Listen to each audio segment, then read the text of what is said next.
Hello and welcome to all of you दोस्तों। जैसा कि हम लोगों ने भारत की नदियों के बारे में अपना यह एक सीरीज़ स्टार्ट किया था, तो इस सीरीज़ में अब तक दोस्तों हम लोगों ने सिंधु नदी एवं उसकी सहायक नदियाँ, गंगा एवं उसकी सहायक नदियाँ, साथ ही साथ प्रायद्वीपीय भारत के नदियों के बारे में अभी तक डिस्कशन कर लिया है।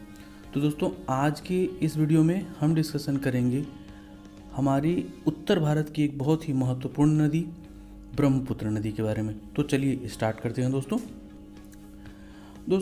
ब्रह्मपुत्र नदी का जो उद्गम है वह कैलाश मानसरोवर हिमनद, जहाँ पर दोस्तों आपको याद होगा जब मैंने सिंध नदी के बारे में आपको पढ़ाया था, तो सिंध और सतलज नदी का जो उद्गम होता है वह हिमालय के कैलाश रेंज में होता है, मानसरोवर हिमनद के पास में।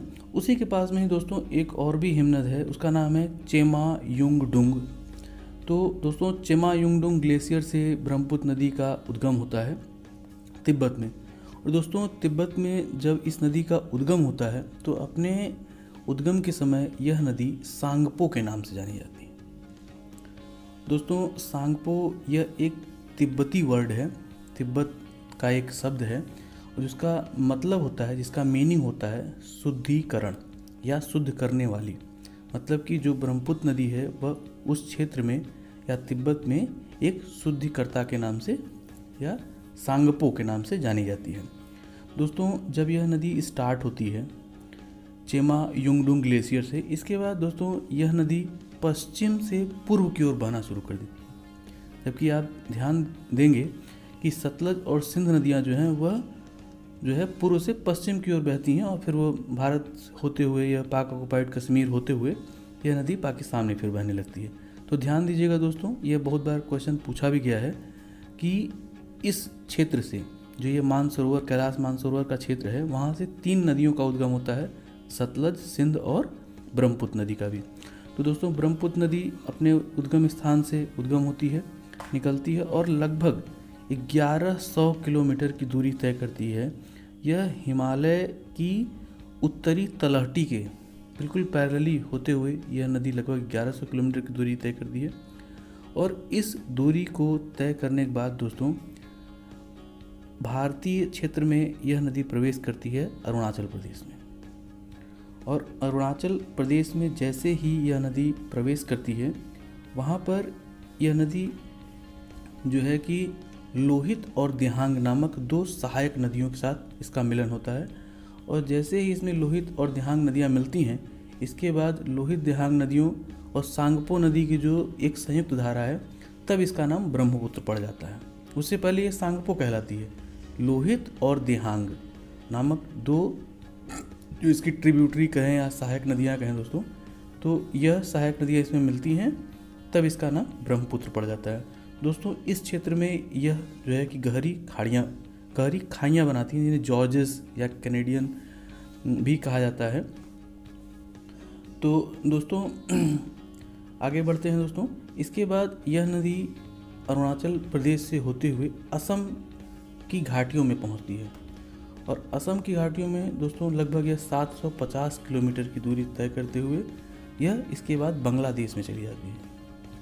बांग्लादेश में दोस्तों इसका नाम, जैसे ही बांग्लादेश में प्रवेश करती है, इसका नाम जमुना हो जाता है।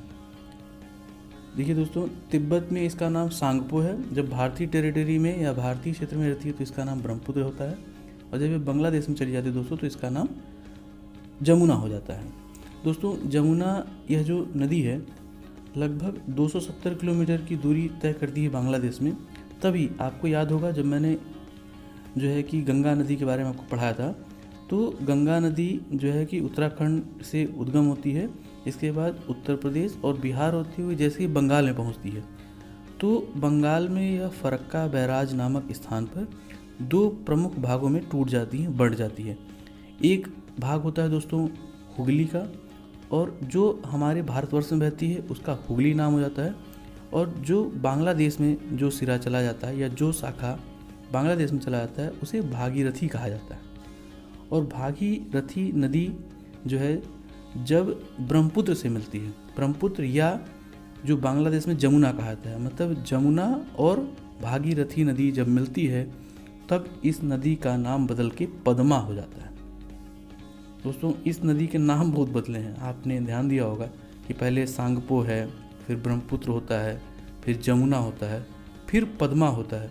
और पद्मा भी आगे जाकर बांग्लादेश की राजधानी ढाका से लगभग 40 किलोमीटर आगे जाकर जब यह पद्मा बराक नामक सहायक नदी से मिलती है, इसके बाद यह नदी मेघना के नाम से जानी जाने लगती है। तो दोस्तों मेघना नदी जो है फाइनली बांग्लादेश में बंगाल की खाड़ी में गिरती है, और बंगाल की खाड़ी में गिरने से पूर्व यह नदी विशाल सुंदरबन डेल्टा बनाती है। वही सुंदरबन डेल्टा जो कि भारत में भी जो हुगली नदी बनाती है, तो हुगली वो पूरा एक कंप्लीट जो जोन है, जो सुंदरबन है, सुंदरबन डेल्टा है, वो भारत और बांग्लादेश दोनों ही देशों में ये फैला हुआ है। और इसका जो स्ट्रेच है, जो इसकी बंगाल की खाड़ी में जो ये पूरा फैला हुआ है, उसका जो मतलब कि जो एक लेंथ है, एक दूरी है, वह लगभग 400 किलोमीटर का है। 400 किलोमीटर का इसका रेंज है, जो कि इसका एक डेल्टा बनाती है। दोस्तों एक बार फिर बता दूं कि सुंदरबन डेल्टा जो है यह दुनिया के सबसे बड़े डेल्टाओं में से एक है, और इसी सुंदरबन इसका नाम इसलिए है क्योंकि इसमें सुंदरी नामक वृक्षों की अधिकता पाई जाती है, और इसी में ही रॉयल बंगाल टाइगर भी पाए जाते हैं। दोस्तों ब्रह्मपुत्र नदी की कुल लंबाई लगभग 2900 किलोमीटर है, और यह नदी डिब्रूगढ़, गुवाहाटी, तेजपुर और जोराहाट नामक शहरों से भी होकर गुजरती है। आगे बढ़ने से पहले दोस्तों अगर आप इस चैनल पर नए हैं तो नीचे दिए गए सब्सक्राइब बटन से चैनल को सब्सक्राइब जरूर कर लें, और साथ ही साथ इसी तरह के और भी वीडियोस की नोटिफिकेशन प्राप्त करने के लिए बगल में दिए गए बेल आइकन को भी दबा लें। तो चलिए दोस्तों हम आगे अपने ही टॉपिक में आगे बढ़ते हैं। और आगे दोस्तों अभी तक तो हम लोगों ने ब्रह्मपुत्र नदी के बारे में पढ़ा, अब ब्रह्मपुत्र की जो प्रमुख कुछ सहायक नदियां हैं उनके बारे में पढ़ते हैं। तो चलिए स्टार्ट करते हैं दोस्तों। सबसे पहले आती है प्रमुख नदी मानस नदी। दोस्तों मानस नदी का जो उद्गम है वह भारत और भूटान की सीमा पर जो है कि हिमालय की पहाड़ियों से होता है। दोस्तों यह नदी जो है भूटान की सबसे बड़ी नदियों में से एक है। साथ ही साथ पता चलो दोस्तों कि यह नदी एक पूर्ववर्ती नदी है, मतलब इस नदी का यह जो नदी है वह हिमालय के जन्म से पहले भी यह नदी बहती थी। और साथ ही बताता चलूँ दोस्तों अपनी उद्गम से लगभग 376 किलोमीटर की दूरी तय करते हुए यह नदी अरुणाचल प्रदेश में ब्रह्मपुत्र नदी से मिलती है। आगे है दोस्तों तीस्ता नदी। यह नदी बहुत ही महत्वपूर्ण है, जैसा कि आप लोगों ने कई बार इस पे जो एक महत्वपूर्ण बांध बना हुआ है तीस्ता जल नदी परियोजना, इसके बारे में कई बार आप लोगों ने सुना होगा। तो दोस्तों तीस्ता नदी का उद्गम सिक्किम में होता है, और यह नदी जो है कि सिक्किम की जीवन रेखा कही जाती है। दोस्तों यह नदी सिक्किम और पश्चिम बंगाल होते हुए यह नदी बांग्लादेश में जो है कि ब्रह्मपुत्र नदी से मिल जाती है। दोस्तों दार्जिलिंग और जलपाईगुड़ी नामक शहर इसी जो है कि नदी के किनारे बसे हुए हैं। एक बात बताता चलूँ दोस्तों कि वर्ष 1787 ईस्वी में एक बहुत ही बड़ा बाढ़ आया हुआ था, और उस बाढ़ से पहले यह नदी ब्रह्मपुत्र की नहीं बल्कि गंगा की सहायक नदी थी। और इस बाढ़ के बाद सन 1787 के बाढ़ के बाद इस नदी ने अपना जो है कि कोस्ट चेंज कर लिया, और यह नदी अब जो है ब्रह्मपुत्र की सहायक नदी बन गई है। आगे है दोस्तों बराक नदी। तो बराक नदी का उद्गम दोस्तों नागालैंड राज्य में माउंट जापो की पहाड़ियों से होता है, और इसके बाद दोस्तों यह नदी मणिपुर की पहाड़ियों से होकर गुजरते हुए जो है कि मेघालय से होकर गुजरते हुए यह नदी बांग्लादेश में चली जाती है, और जहाँ पर बांग्लादेश में इस नदी को सुरमा के नाम से जाना जाता है। इसके बाद बताता चलूँ दोस्तों कि बांग्लादेश की राजधानी ढाका से 40 किलोमीटर आगे यह नदी पद्मा नदी मिल जाती है, और पद्मा नदी में मिलने के बाद इस नदी का फाइनली नाम हो जाता है मेघना। दोस्तों मैं आपको बता दूं कि यह नदी मेघालय राज्य में स्थित चेरापूंजी और मानिसराम इन दोनों ही जगहों से होके गुजरती है, जो कि पहले तो चेरापूंजी था, अब मानिसराम हो गया है। दुनिया का सबसे ज़्यादा बारिश होने वाला स्थान जो है वो मानिसराम है और वह मेघालय में ही स्थित है। तो यह नदी उस चेरापूंजी और मेघालय क्षेत्र से होकर गुजरती है। आगे है दोस्तों मणिपुर नदी। दोस्तों मणिपुर नदी का जो है उद्गम मणिपुर की पहाड़ियों से होता है और यह मणिपुर की राजधानी इम्फाल से होते हुए आगे जाकर ब्रह्मपुत्र नदी में मिल जाती है। साथ ही साथ बताते चलूँ दोस्तों कि मणिपुर में एक बहुत ही महत्वपूर्ण और प्रसिद्ध लोकटक झील है। तो लोकटक झील को भी यह नदी ही पानी। इसके अतिरिक्त दोस्तों दिहांग, लोहित, सुबनसिरी, शंकोस, धनसिरी, डिबोग आदि इसकी अन्य सहायक नदियाँ हैं। तो दोस्तों ये था ब्रह्मपुत्र नदी एवं उसकी सहायक नदियों के बारे में, और जितने भी पॉइंट्स हो सकते थे आपके एग्ज़ाम के लिए इम्पोर्टेंट हो सकते थे उनको मैंने कवर किया है।